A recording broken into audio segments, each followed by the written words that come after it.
माधुरी मोरे।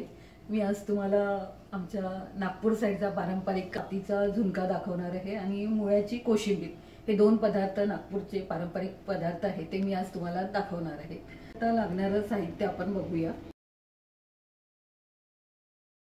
मुळ्याचा पाला मी आज स्वच्छ धुवून घेतलाय आणि त्याला बारीक चिरून घेतलेला आहे। त्याकरता लागणारा कांदा एक, त्याला पण बारीक चिरून घेतलेले आहे। टोमॅटो पण मी बारीक कापून घेतलेले आहे। 2-3 मिरच्या बारीक चिरून घेतलेल्या आहे। हे सर्व साहित्य आज मुळ्याच्या झुणक्याकरता आपल्याला आज लागणार आहे। मुळ्याच्या कोशिंबीर करता लागणार हे साहित्य आहे। झुणक्याकरता आपल्याला वाटीभर बेसन लागणार आहे। पण आता कढई गरम करायला ठेवली आहे, तापत ठेवली आहे। त्यात मी आता तेल टाकते आहे। झुणक्याला तेल जरा जास्त लागतं। 3 टेबलस्पून आपल्याला तेल लागतं। तेल आता तापलेले आहे, त्यात आपण अंदाजे 2 चमचे तरी बारीक मोहरी टाकतो आहे। मोहरी तडतडली की त्यात थोडा हिंग चवीनुसार,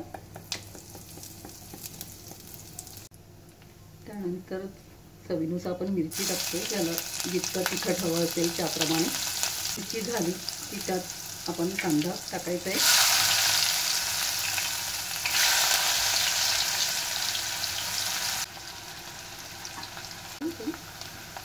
कांदा आता आपला झालेला आहे। कांद्यानंतर आपण यात टोमॅटो घालतो आहे। कांदा टोमॅटो आपला झालेला आहे छान, कांदा पण छान झालेला आहे। त्यानंतर आपण कांदा आपल्याला गुलाबी करायचा आहे। टोमॅटो पण आपला झालेला आहे, तेलामध्ये छान परतवून त्यात आता आपण तिखट, हळद आणि मीठ टाकतो। कांदा टोमॅटो झाला की त्यात आपल्याला लाल मिरची पावडर, ज्याला जितकी तिखट हवं असेल त्यानुसार, हळद आणि मीठ चवीनुसार आपल्याला त्यात घालायचं आहे। आता यानंतर यात आपल्याला मुळ्याचा पाला टाकायचा आहे।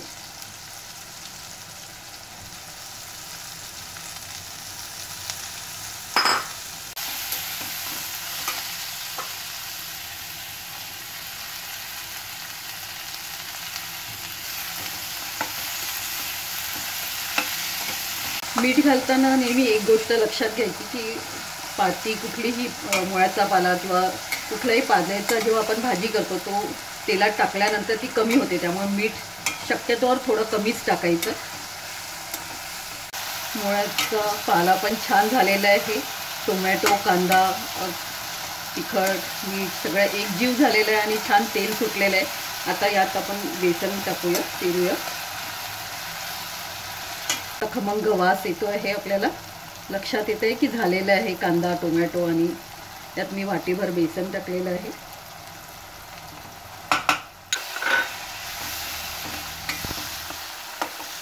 बेसन छान एकजीव करून घ्यायचं आहे यामध्ये। अतिशय छान असा सुगंध बेसनाचा आणि मुळ्याच्या पाल्याचा आलेला आहे। बेसन वगैरे सगळं आता एकजीव झालेलं आहे, छान सुटलेलं आहे, तेल पण बाजूला सुटलेलं आहे। आता यात थोडं शिजण्याकरता आपण पाणी टाकूया। 2 ते 3 चमचे, जास्त पाणी नको।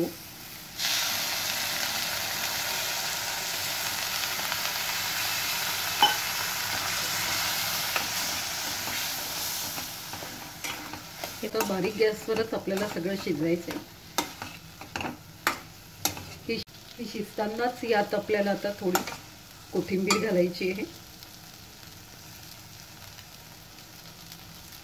कोथिंबीरीचा सुद्धा वास छान झुणक्याला येतो। आपला मुळ्याच्या पातीचा झुणका हा भाकरी, तांदळाची भाकरी, ज्वारीची भाकरी किंवा चपाती अगदी छान लागतो। त्यावर झुणका होत आले, त्यावर आपण थोडं झाकण ठेवूया आणि 2 मिनिटं शिजू देऊया।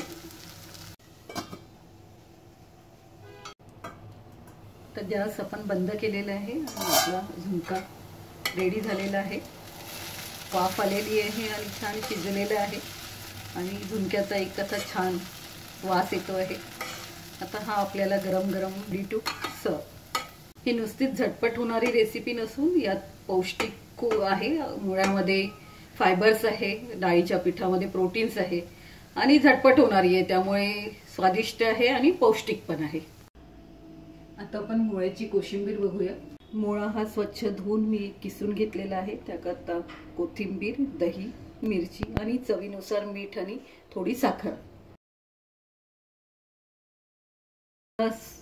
मुळा स्वच्छ धुवून आपण बारीक किसून घेतलेला आहे. त्यातलं पाणी काढून घेतलेलं आहे मुळ्याचं. त्यात आपण चवीनुसार आता दही टाकतोय आहे. आवडीनुसार दही घालतोय आहे. मिरची यात आपण साखर घालूया थोडी. थोडं चवीनुसार मीठ अगदीच थोडं घालायचं आहे. हे सगळं साहित्य आपल्याला एकजीव करून घ्यायचंय. झटपट होणारी कोशिंबीर सुद्धा मुळ्याची रेडी आहे. छान एकजीव झालेलं आहे. दही, मुळा, मिरची रेडी टू सर्व आहे. आपला झुणका, कोशिंबीर आणि भाकरी रेडी आहे. आणि छान सुगंध सुटलेला आहे भाकरीचा, कोशिंबीरचा. तुम्हाला जर आमचा नागपूरचा स्पेशल चमचमीत मुळ्याचा झुणका आणि मुळ्याची कोशिंबीर ही रेसिपी आवडली असेल तर प्लीज आमच्या रेसिपीला लाईक आणि शेअर करा आणि आमच्या चॅनलला प्लीज सबस्क्राईब करा.